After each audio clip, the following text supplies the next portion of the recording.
Boa noite, amigos e amigas. Estamos aqui de volta para mais uma conversa sobre o plano da validade, né? Nós estamos ainda trabalhando nisso. Hoje é a nossa 22ª live sobre a teoria do fato jurídico e a 9ª sobre o plano da eficácia. E hoje nós vamos ver se nós concluímos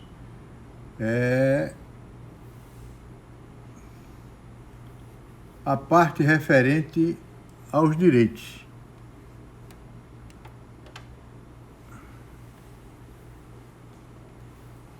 Vamos fazer a classificação dos direitos e continuar com o nosso plano da eficácia para ver as outras categorias eficaciais, estudar as condições e os termos e, por fim, a gente tem que ver a questão dos fatos jurídicos deseficacizantes e desjuridicizantes. Então nós terminamos esse estudo nosso. Eu estou pretendendo, depois de terminar esses estudos, nós começarmos a trabalhar temas da teoria do fato jurídico, mas temas esparsos, como, por exemplo, um estudo sobre a posse, que a visão do ponto de Miranda de posse é uma visão diferente da comum, e outros temas que estão dentro desse mesmo critério,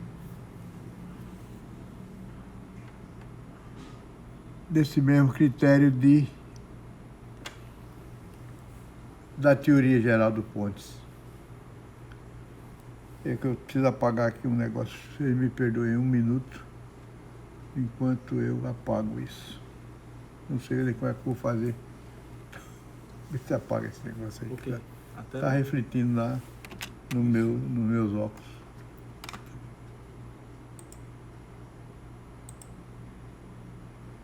Isso. Bom, a classificação dos direitos leva em consideração alguns critérios classificatórios. Então nós faremos a classificação primeiro pela titularidade do direito. Depois nós faremos segundo o objeto sobre o que recai o direito. Depois sobre a economicidade, a disponibilidade do direito. E então esses critérios os que a potestatividade e assim por diante. Nós vamos estudar todos eles sob essa visão da teoria do fato jurídico. Veja, o direito nós já vimos o que é. Direito é permissão.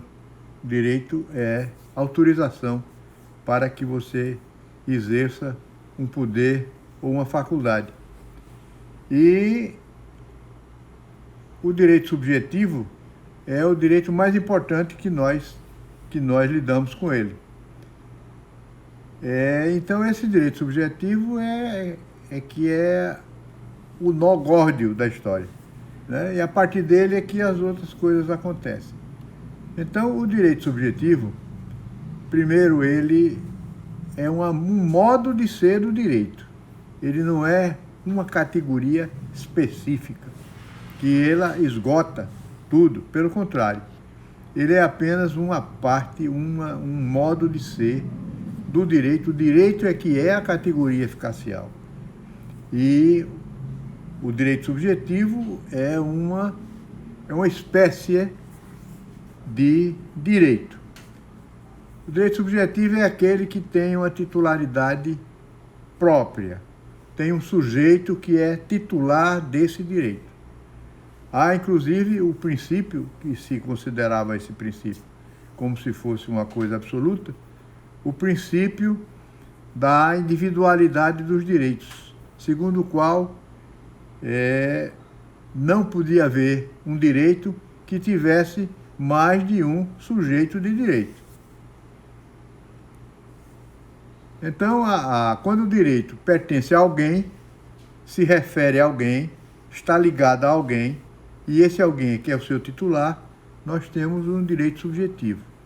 Esse princípio da individualidade dos direitos não é um princípio geral, não é um princípio absoluto, vamos dizer assim, porque ele sofre uma exceção, é na comunhão.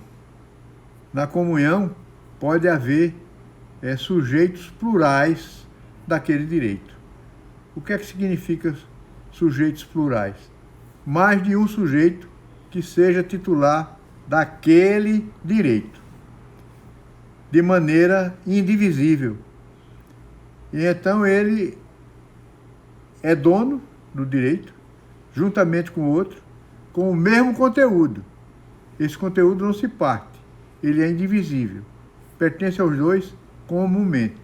É por isso que se fala em comunhão. A comunhão de direitos é quando ocorre, quando mais de uma pessoa tem essa titularidade do direito subjetivo. Por exemplo, no direito de família. No direito de família, na comunhão universal, na comunhão parcial de bens, na comunicação de aquestos e tudo isso, naqueles bens, naquele patrimônio que pertence aos dois, ao casal, há uma comunhão de direitos. Os dois têm os mesmos direitos sobre todos os bens. O que caracteriza mais uma comunhão é exatamente o patrimônio. O patrimônio como um conjunto de todos os bens, que, diz o Ponte Miranda, revestidos por uma pele que o faz uno. É uma só coisa. E esse direito incide sobre esse patrimônio como um todo.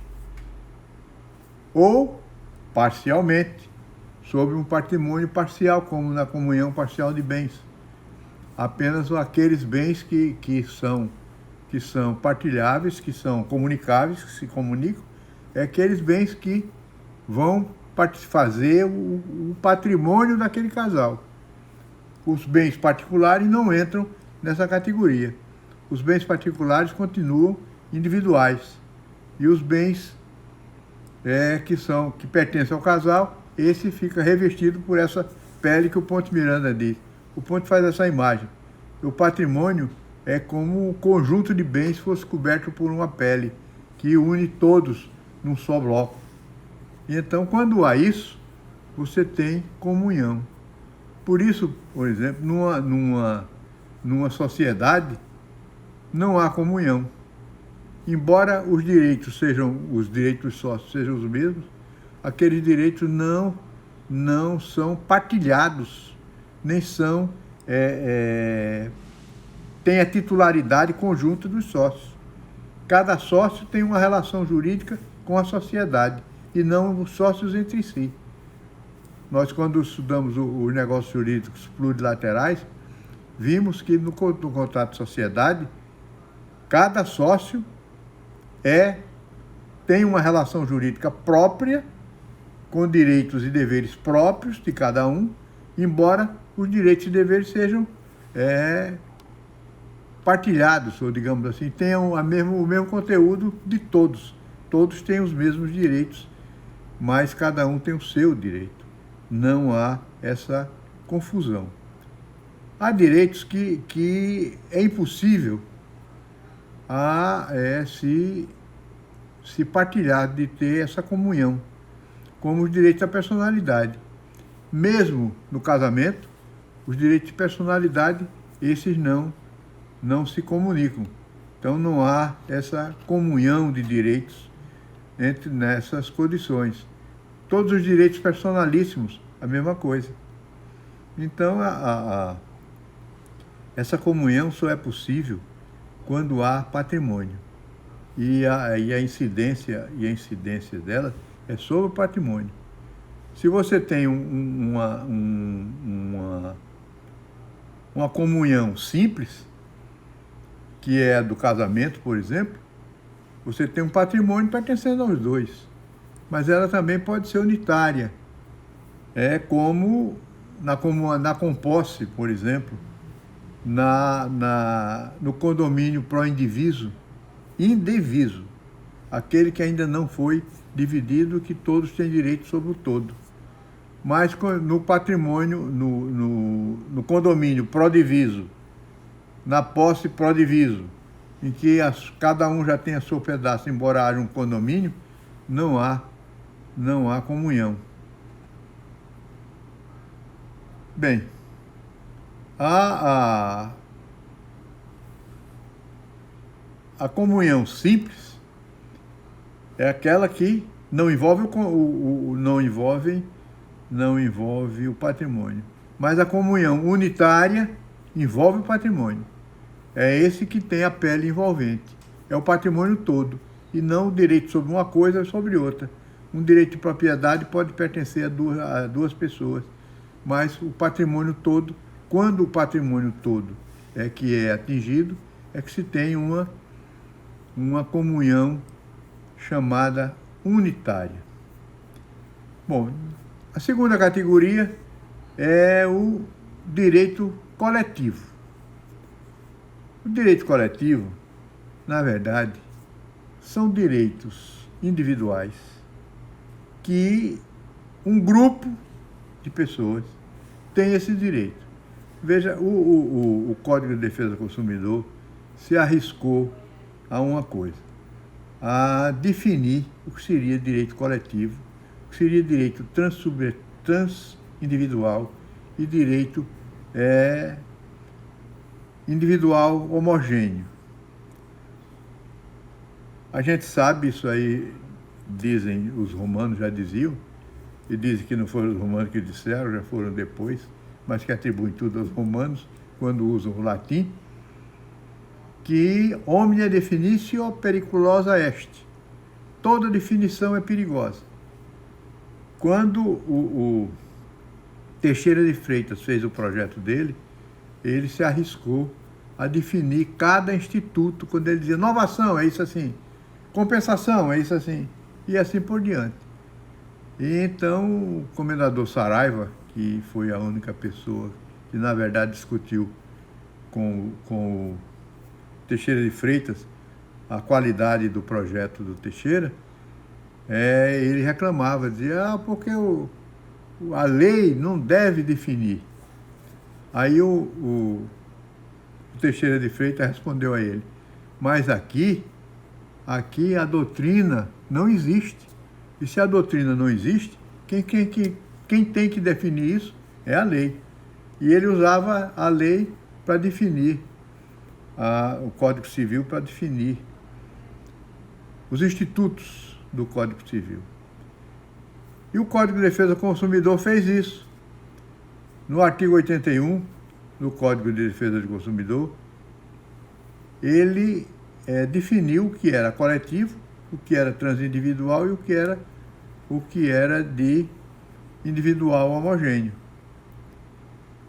Na verdade, essa definição do Código, do Código de Defesa do Consumidor, ela teve a função de criar as ações coletivas.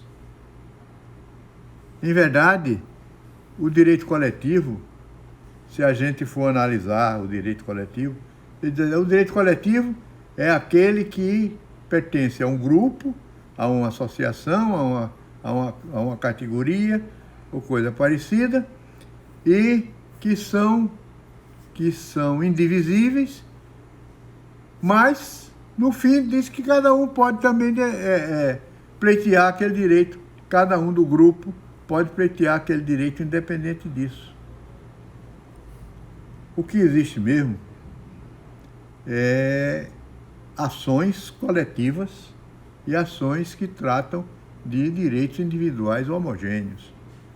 Mas isso aí não quer dizer que sejam categorias de direito, mas definem legitimidade para propor ações e criar ações coletivas, coisa que é recente.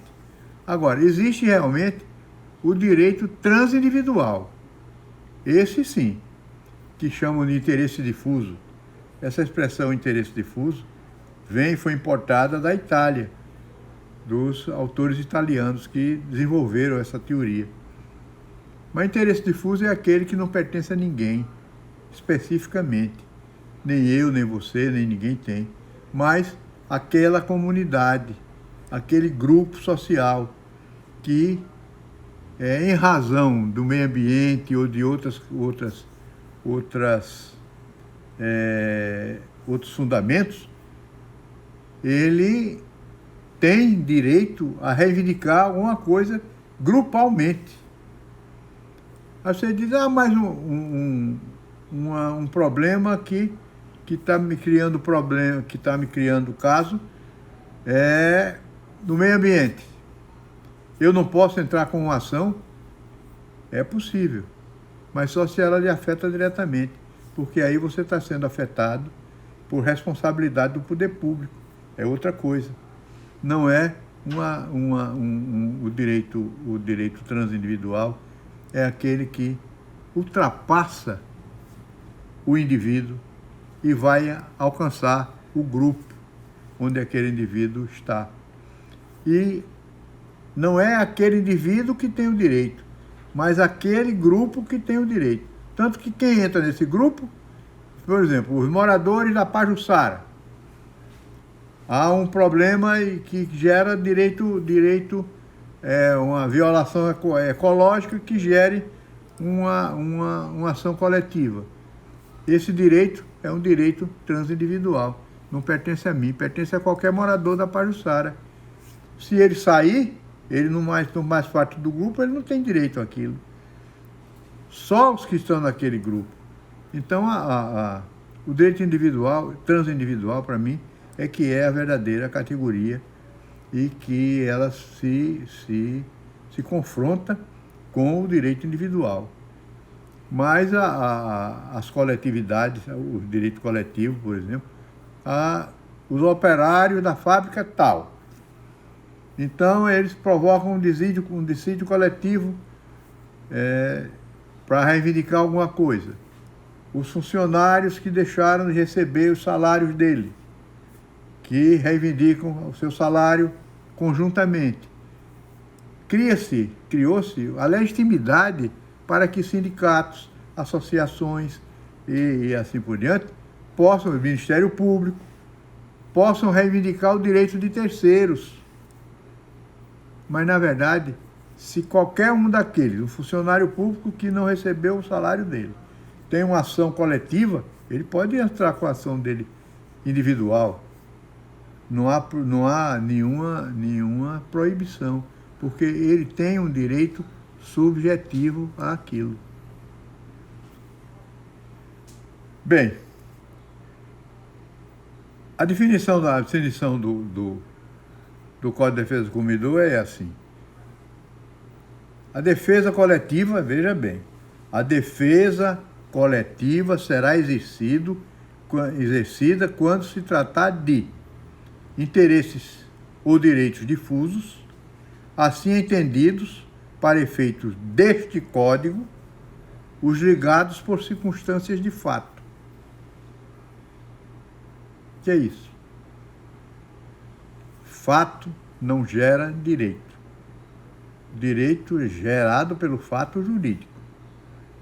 Então, um determinado fato que pode ter violado, criado vítimas e assim por diante, esses daí seriam direitos ditos difusos. Interesses, aliás, há um outro defeito nessa definição do Código, porque ele fala em interesses. Direitos e interesses são coisas completamente diferentes. Nós vemos aqui que o Ehring tentou definir direito como o interesse juridicamente protegido. E a gente mostrou que o interesse é pré-jurídico, é anterior ao jurídico. Não está no mundo do direito, está no mundo dos fatos e ainda naquela dimensão axiológica do direito. Então, a segunda diz o seguinte: esses seriam os transindividuais. O segundo é assim: interesses ou direitos coletivos, assim entendidos para efeito deste Código, os transindividuais, que essa aqui é a categoria jurídica própria, de natureza indivisível, de que seja titular grupo, categoria ou classe de pessoas ligadas entre si ou com a parte contrária por uma relação jurídica base. O que é a relação jurídica base? É uma que envolve todo mundo. Por fim, interesses ou direitos individuais homogêneos, assim entendido os decorrentes de origem comum. Só que menos os transsubjetivos, os transindividuais, menos esses, todos os outros, cada pessoa participante daquele grupo pode exercer o seu direito subjetivo, especificamente e isoladamente. Não fica impedido ou não fica na dependência de que o grupo se organize e o grupo reivindique os seus direitos. Bom, então as categorias para mim de direito são o direito subjetivo e os direitos transindividuais. Quanto à titularidade dos direitos. Ou pertence a alguém, ou pertence a todos, de uma determinada situação. Segundo o objeto, é o segundo critério.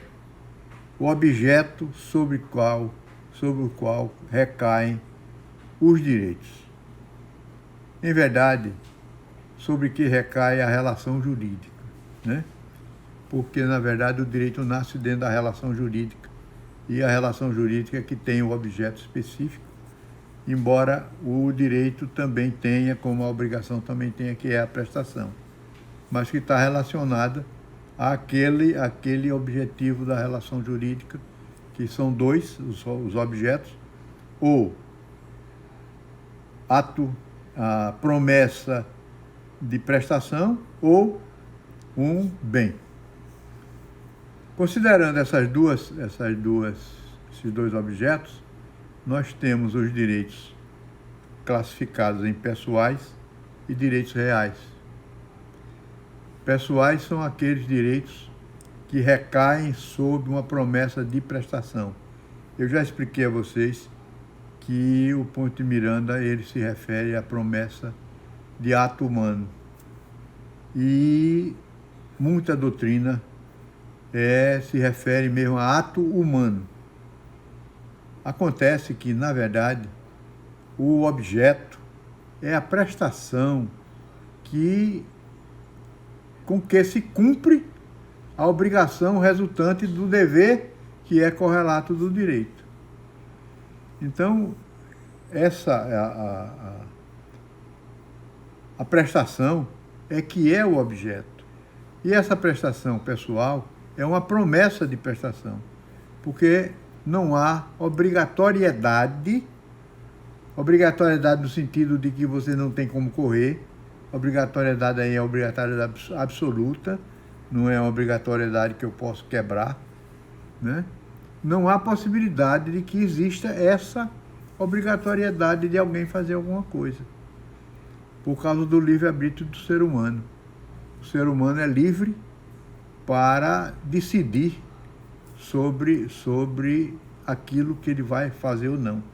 Então, por isso é que é uma promessa, ele promete fazer, e se não fizer, ele vai arcar com as consequências.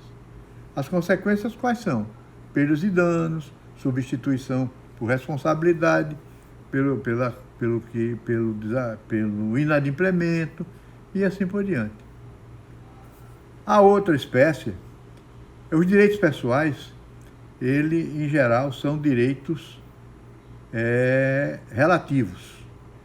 Relativos no sentido de que a relação jurídica onde eles nascem é uma relação entre pessoas ou entre sujeitos determinados ou determináveis. Embora existam algumas figuras em que essa determinabilidade não existe, como nós vamos ver mais adiante. Os direitos reais são aqueles que recaem diretamente sobre a coisa. Esse sim. Agora, veja a diferença. Você chega numa loja e vai comprar uma geladeira. Aí vê uma geladeira, eu gostei dessa geladeira aqui, o cara só tem essa. A loja já vendeu todas, só tem essa geladeira. Então, mas eu levo, eu quero ela. Foi, paguei e digo, a loja vai me entregar em casa. Você sabe que a transmissão da propriedade do bem móvel só se dá com a tradição, quando o vendedor entrega ao comprador. É um direito, é um negócio jurídico real, porque exige o ato-fato da tradição. Então, me venderam aquela geladeira e ficou o negócio para me entregarem, mas chega um outro camarada lá depois e diz, eu preciso de uma geladeira com urgência. O cara diz, só tem aquela que já foi vendida. Quero ela. E a loja, safadamente, vende a esse outro também, e o cara pega e carrega e leva para casa. Eu posso ir buscar a geladeira na casa dele, porque eu já comprei, já paguei. Ou eu tenho o direito que eu tenho é contra a loja de me indenizar. Aquele tem um direito real de propriedade, porque houve a tradição da coisa. Então, a tradição realizou a compra e venda, completou a compra e venda, foi o ato integrativo da compra e venda, e aquele é o dono da coisa. Eu, que não levei, tenho apenas o direito obrigacional de exigir aquela indenização pela prestação que foi prometida e não foi cumprida. Entenderam qual é a diferença? A diferença é essa. E mais, o direito real, isso já está sendo meio desprezado por causa da legislação. O direito real, ele é um direito que você exerce. A característica dele é que você pode exercê-lo sozinho. Você independe de terceiro para realizar, para você exercer o seu direito. Então, eu não preciso, por exemplo, se eu sou proprietário de uma coisa, eu tenho o direito, se invadirem a minha casa, eu tenho o direito de expulsar o cara, por minhas próprias forças, se eu puder fazer isso. Então, é um direito que eu exerço sozinho, sem precisar de alguém que preste alguma coisa. Já o direito pessoal não é assim. O direito pessoal depende da prestação. Ele só se efetiva, só se satisfaz com a prestação de um terceiro. Então, a grande diferença é essa. Então, se você, por exemplo, uma promessa de compra e venda. Uma promessa de compra e venda, você promete vender. Mas você que vendeu, que prometeu vender, quando você termina, o outro terminou de pagar, você safadamente diz, não, foi muito barato, você tem que me pagar mais tanto, senão eu lhe passo a escritura. Isso acontece muito. Eu posso, sozinho, resolver isso, chegar no cartório e dizer, eu já paguei, você registra aqui a compra e venda e está tudo resolvido. Não posso. Eu tenho que recorrer ao judiciário. O judiciário tem que mandar fazer o registro. A promessa de compra e venda não gera, você está visto, não gera um direito real. Acontece que o Código Civil resolveu categorizar como direito real a promessa de compra e venda no direito brasileiro. Então, tudo aquilo que depende de alguém de uma promessa ou de uma atuação de alguém para que eu possa exercer o meu direito, esse não pode ser um direito real. é um direito, era o caso da promessa de compra e venda, um direito erga omnes. Aquele direito da promessa, eu exerço ele em relação a todos. Mas a ser erga omnes é só uma das características do direito real, porque o direito real é direito absoluto. E o direito absoluto é aquele que você você exerce erga omnes. Mas isso não podia ser caracterizado como um direito real. O legislador brasileiro como diria aquele professor de antigamente, claudicou assaz quando fez isso. Mas a doutrina diz, se a lei disse é porque é. Há modus in rebus. Vamos ver direitinho se é assim mesmo. Porque se a essência não é essa, ele não pode, a menos que você mude o critério. Se você mudar o critério do que seja direito real, aí sim. Mas se você segue o critério científico do que é um direito real, você não pode admitir isso, embora você tenha que aceitar, porque a lei determina. Bom, a outra categoria é o direito quanto à economicidade. Direito com valoração econômica e direito sem valoração econômica. Durante muito tempo, a doutrina sustentava que todo direito tinha que ter valor econômico. A economicidade era inerente ao direito. Isso você lê nos autores da década até a década de 50, de 60, você lê isso. Orlando Gomes, por exemplo. Então, o Orlando Gomes, eu cito ele porque eu acho que ele foi um grande jurista, um enorme jurista. Então, o Orlando Gomes, ele dizia isso, que o direito tinha que ter economicidade. Mas, na verdade, não é assim. Quando nós vimos aqui o problema das esferas jurídicas, nós vimos que há uma área da esfera jurídica que não tem economicidade. É sem valoração econômica. São aqueles direitos da personalidade, aqueles direitos que você não mede, não vende e nem tem valor econômico nenhum. Então, veja, por isso você há de convir que há direitos patrimoniais e há direitos não patrimoniais. O direito não patrimonial é o direito de família, por exemplo. É o direito do afeto. Certo direito da personalidade, que não tem valor econômico nenhum. Embora possa ser valorado se foi violado. O meu direito à vida, por exemplo, se alguém atentou contra a minha vida não tem economicidade.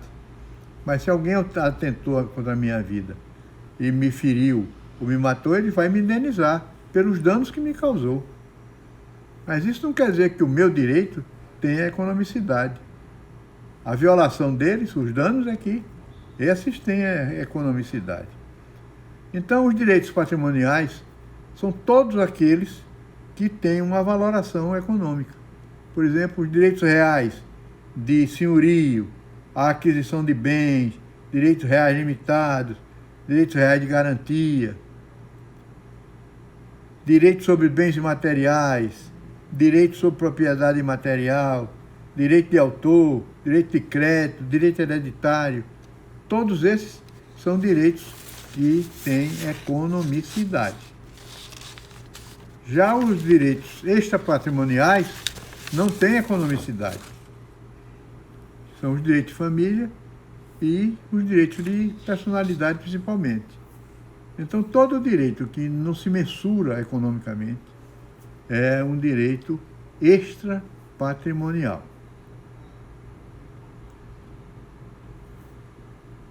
A quarta categoria é a determinabilidade, o critério da determinabilidade do sujeito. É um direito, aí a classificação é em direito absoluto e direito relativo. Nós já vimos nas relações jurídicas de direito absoluto e direito relativo o que isso quer dizer. Direito absoluto é aquele em que o sujeito passivo é indeterminado.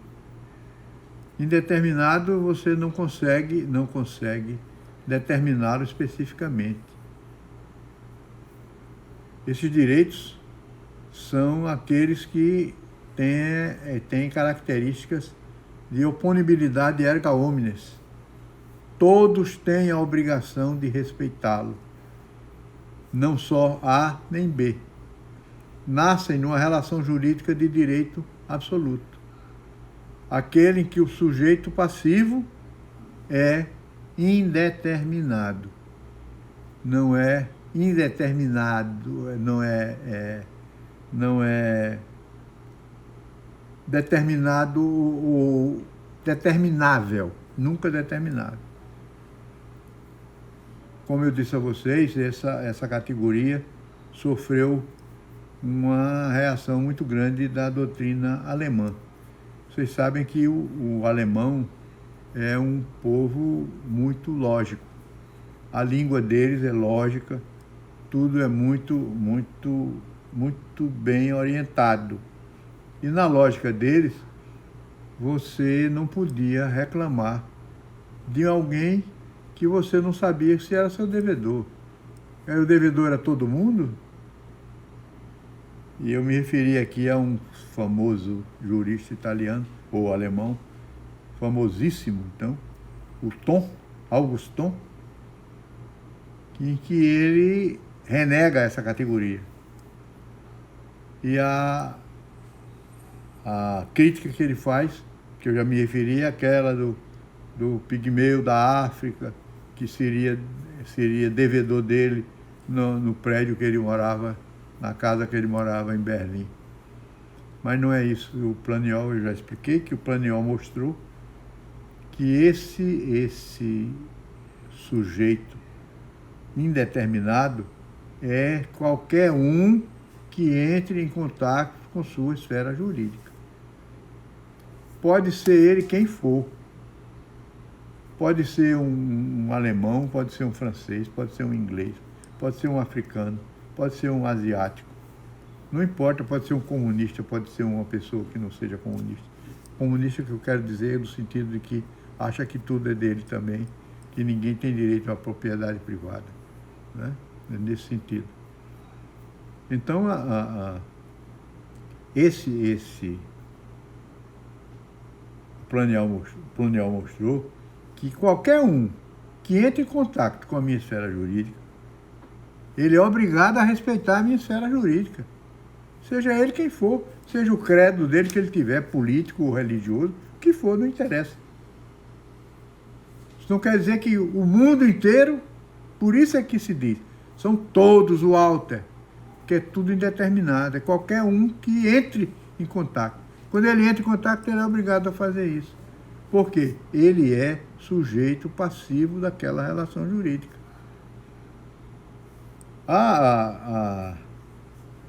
Já o direito relativo, o sujeito passivo é determinado, ou o sujeito ativo é determinado. Veja como isso é engraçado.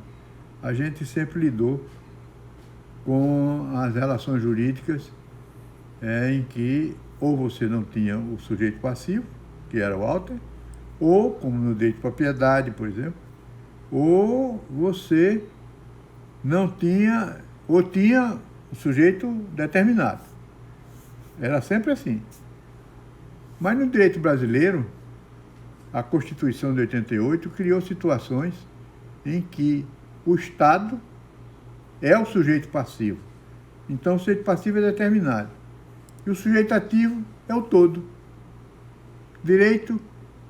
O direito à saúde, o direito à educação. A Constituição diz que é um direito de todos e obrigação do Estado. Então, o direito do Walter em relação ao Estado. Isso me deu uma certa preocupação de como classificar, se haveria uma terceira classificação, mas eu cheguei à conclusão de que não, que essa é uma hipótese de direito relativo, porque o que interessa é o sujeito passivo. Se o sujeito passivo é determinado ou indeterminado, Isso aí é que interessa. Então é a qualidade quanto ao sujeito passivo. Essas categorias em que o Walter é o sujeito ativo e o Estado é o sujeito passivo, como por exemplo no direito à ação, direito à ação, direito à proteção jurisdicional, à tutela jurisdicional, esse direito é relativo, porque você tem um sujeito passivo determinado. Não há necessidade de uma terceira categoria, que eu também, se alguém souber, ou como é, achar um nome para isso, mas eu acho que é assim. Bom, depois vem a questão da potestatividade. Isso é um negócio muito interessante. O direito potestativo, ele foi desenvolvido primeiro pelo Chiovenda, na Itália, que foi quem mais estudou isso. E ele é um processualista. E ele via o direito potestativo por causa do direito de ação, em que você provocava a jurisdição e independentemente de que houvesse, inclusive, direito seu. Veja, na verdade, existem direitos em que você tem um poder de interferência em esfera jurídica alheia. Isso existe. Por exemplo, ação sem direito, ação sem pretensão, pretensão sem direito. Você pode, por exemplo, interpor um habeas corpus em favor de terceiro, sem procuração. Você pode propor uma ação de indignidade numa sucessão hereditária. Alguém cometeu um ato indigno, é herdeiro, e do outro herdeiro vai e alega que houve aquela indignidade.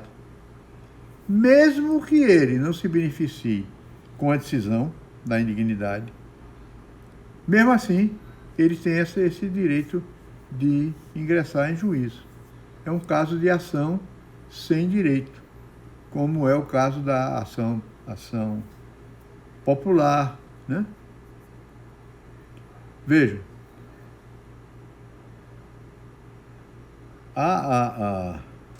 em geral, esse direito potestativo, ele é exercido de modo unilateral. É você que exerce esse direito. Agora, veja, o Messineo, que é um grande jurista italiano, ele, no livro dele de Direito Civil e Comercial, ele dá uma definição de direito potestativo, que direito potestativo seria o direito a que não corresponde um dever, como se pudesse existir direito sem dever. Em verdade, a gente diz, porque o direito potestativo você exerce independentemente. Não, senhor. Aquele contra quem você exerce o direito potestativo, ele tem o dever de suportar a sua potestatividade. O Ponte de Miranda trata desse direito potestativo muito superficialmente. Já por isso, porque é uma categoria que diz respeito a muito pouca coisa, a situações muito pequenas, né? Por exemplo, o direito potestativo, que se diz que é um direito potestativo, é aquele de você de fazer uma oferta e você aceitar a oferta, e o camarada ser obrigado a aceitar a sua oferta, a sua aceitação. Isso seria um direito potestativo. O direito de aceitar uma vinculação, uma vinculabilidade dentro daquelas situações unilaterais, situações jurídicas complexas unilaterais. Então, Na verdade, não existe direito sem dever. Alguém deve alguma coisa. Quando você faz uma oferta, você se expõe a ser vinculado.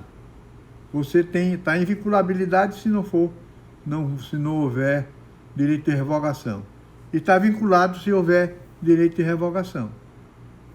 O outro tem a liberdade de aceitar ou não a sua proposta. Isso não é um direito potestativo. Você se obriga, o direito de obrigar-se, esse é um direito de cada um, de liberdade da pessoa. Então, me parece que essa categoria não poderia ser feita assim.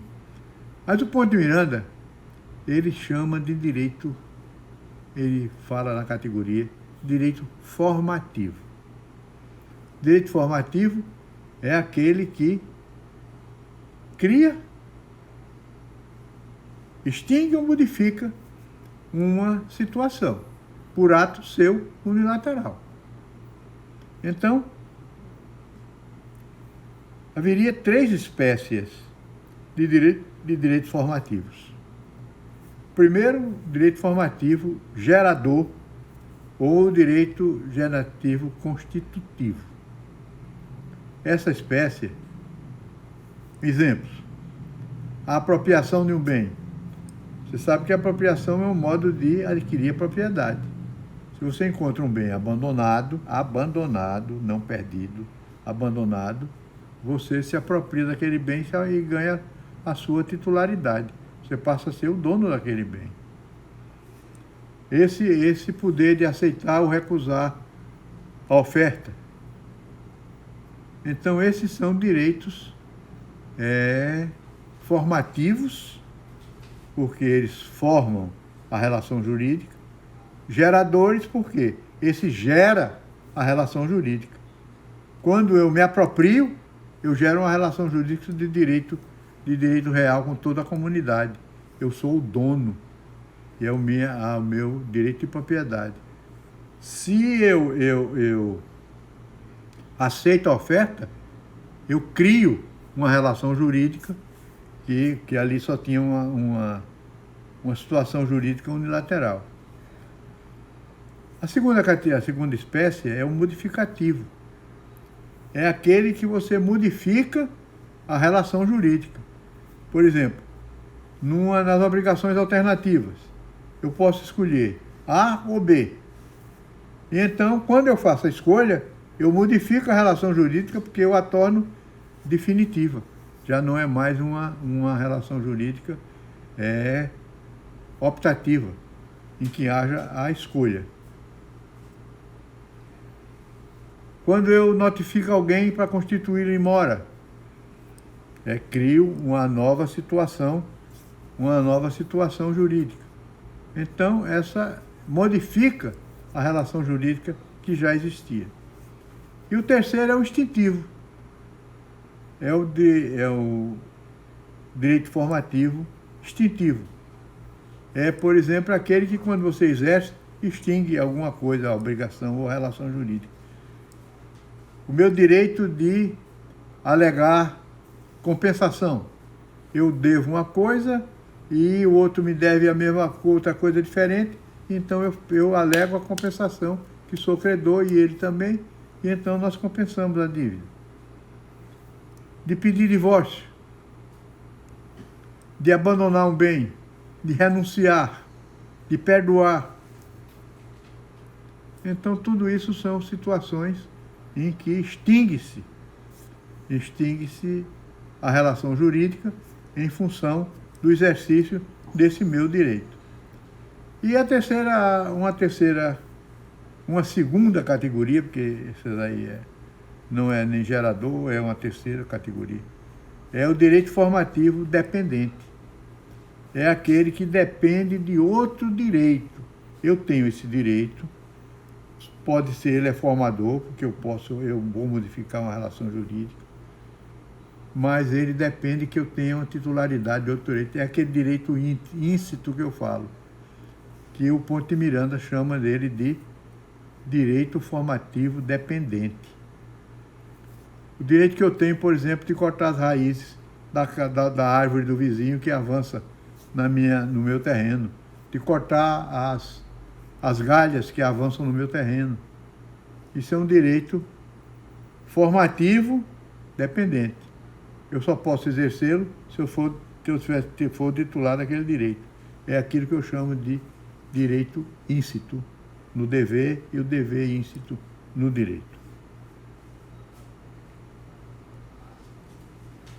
A outra é a segunda,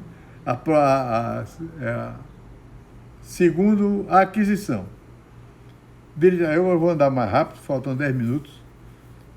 Direito adquirido, direito expectativo, direito expectado, direito resolúvel e expectativa de direito. Veja, o direito adquirido é aquele que integrou-se no meu patrimônio, mesmo que eu não tenha exercido. Se ele integrou o meu patrimônio, ele é um direito adquirido, protegido pela Constituição, contra a lei, contra as mudanças à vontade. Direito expectativo é quando há um direito condicional. Expectativa é aquele que você você espera que aconteça. Então, nas condições suspensivas e nos termos iniciais. Nesses casos, você tem um direito expectativo, o direito você não adquiriu ainda. Você vai vai esperar que aconteça aquela condição para que o direito se incorpore no seu patrimônio e se torne um direito adquirido. E o direito expectado é aquele que você vai adquirir. É o direito que você, por exemplo, uma promessa de doação é condicionada a um determinado fato. Se aquele fato acontecer, você adquire. Então, esse direito aqui de propriedade que você vai adquirir com a doação é o direito expectado. Agora, pelo amor de Deus, não me falem em expectativa de direito. O que é comum demais nos livros. Comum demais. Fala-se demais em expectativa de direito. Expectativa de direito é pré-jurídico. É aquilo que ainda não está no mundo do direito. É um interesse que você tem, que ainda não se juridicizou.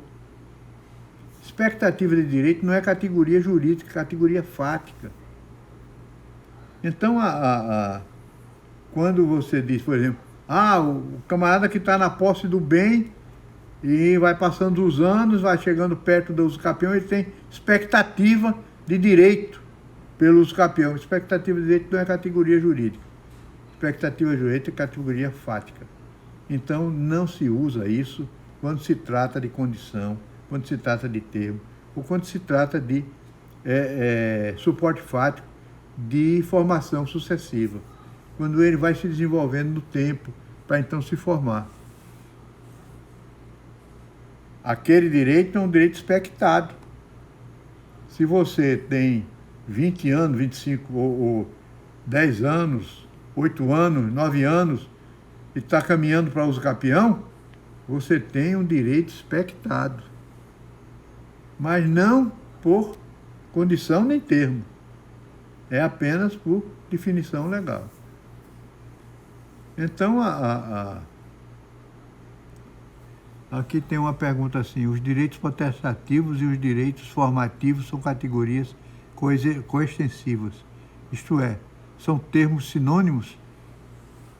Você pode dizer que sim, que essas categorias são de direito potestativo, que o Ponte de Miranda não usa essa expressão, porque na verdade não há potestatividade, não há potestas. Você não exerce aquilo, você não está fora do direito, não é um poder. Não é um poder-direito.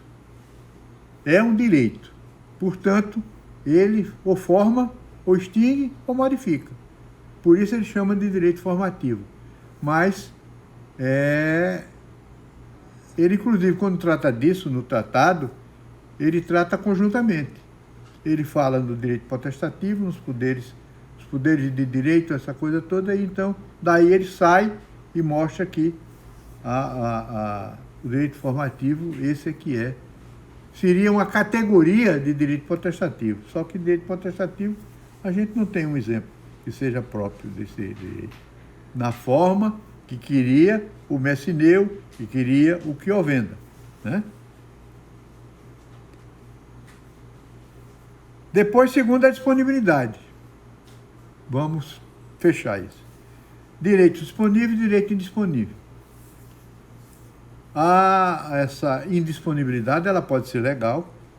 Você, por exemplo, o direito de personalidade, você não pode transferir, você não pode renunciar, você não pode doar, você não pode deixar de exercer. Mesmo que você não exerça, ele está fechado com você. É um direito indisponível, sempre por determinação legal, ou seja, por natureza do próprio direito. E pode haver a indisponibilidade negocial. São as cláusulas de inalienabilidade, incomunicabilidade e impenhorabilidade. Veja bem, isso aí era livre de se fazer antigamente.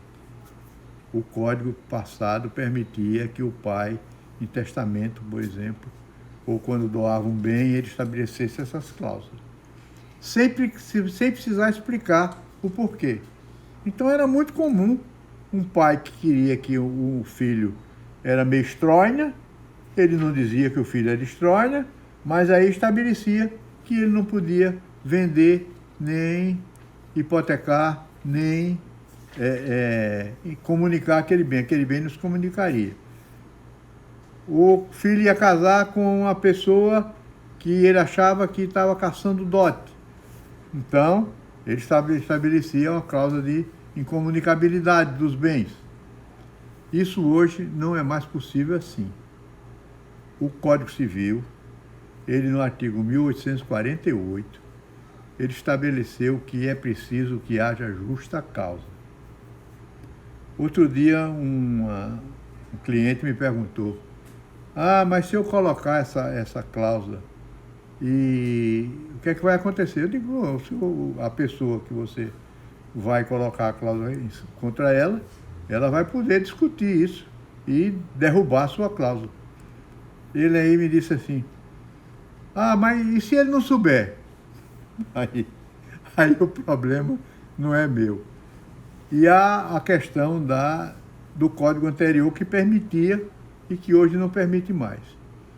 Então, meus amigos, aqui eu acho que nós ainda ficamos pendurados, faltando uma coisa. Mas isso aí, na próxima aula, quando eu começar, eu fecho isso e aí nós passaremos a estudar as outras categorias eficaciais. Boa noite, muito obrigado a vocês pela presença e é um prazer enorme saber que estou prestando esse serviço a vocês. Muito obrigado. Boa noite.